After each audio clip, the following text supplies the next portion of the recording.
যে রান্না করে খাওয়ান যিনি আসল ডাক্তার হন তিনি, আহার করতে জানেন যিনি নিরক্ষী খাওয়ান তিনি।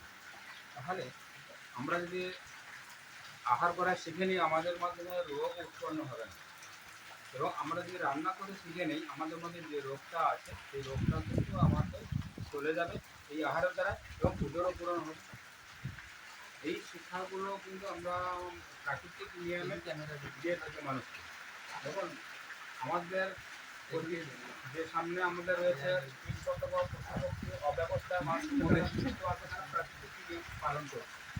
আমরা ঠিক মায়ের গর্ভে সকল হয়ে এসেছে প্রভু, আমাদের এই যথারগ্নি যন্ত্রণা থেকে আপনি বেরোনোর ভেজো, ওখানে গিয়ে আপনার প্রাকৃতিক নিয়ম কারণ প্রতিপালন করবো, মানবো, এই সত্য করে এসেছি। এই সত্য করে আমি এখানে যে কোনো কারণে বাতাবরণে মায়ার বান্ধনে আমরা কিন্তু আমাদের যে শিথিলতা মালিক ঘটে তাকে ভুলে গেছি। ভুলে যাওয়ার জন্য আমাদের কিন্তু যত রকম ভালো চিন্তা ভাবনা করি, ভালো পথে